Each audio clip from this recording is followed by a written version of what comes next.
تا حالا حس کردید شروع یک کسب و کار یه کار غیر ممکنه؟ همه میگن 9 تا از هر 10 استارتاپ شکست میخورن و شاید با خودتون فکر کنید من آدم کارآفرینی نیستم. اما خبر خوب اینه که راه اندازی بیزینس یک مسیر مشخص و قدم به قدمه، نه یک راز پیچیده. امروز قراره یه روش 5 مرحله‌ای فوق‌العاده رو با هم مرور کنیم که میتونه ایده‌تون رو توی چند ساعت به یک کسب و کار واقعی تبدیل کنه. مرحله 1، ایده پردازی، کانسپچوالایز.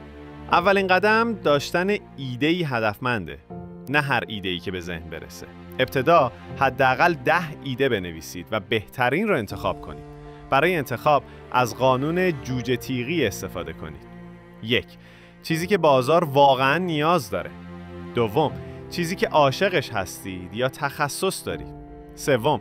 چیزی که میتونید در اون بهترین باشید. محصول یا خدمت باید یک مشکل واقعی رو حل کنه، چون کسب و کاری که مشکل رو برطرف کنه شانس موفقیت بیشتری داره. مرحله 2، ساخت MVP، اسمبل.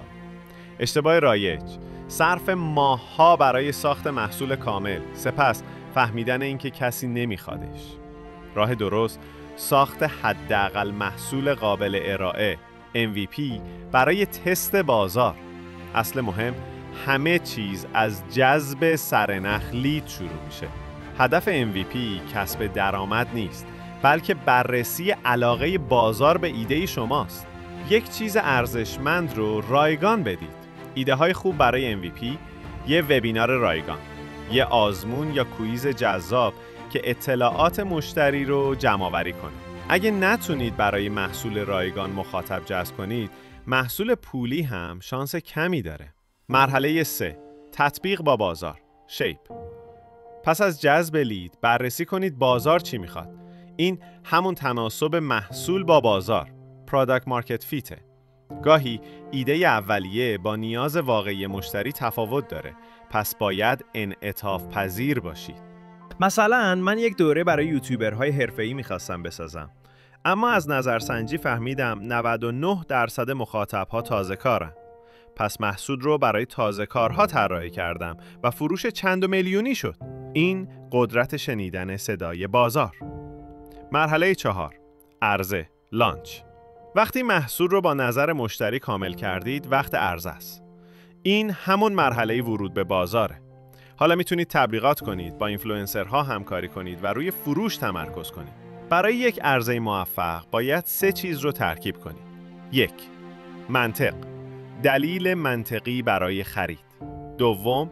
احساس، ایجاد ارتباط احساسی با محصول. 3. فوریت، دلیل برای خرید همین الان. مرحله 5، گسترش، expand and scale. آخرین مرحله گسترش و مقیاس پذیری کسب کاره.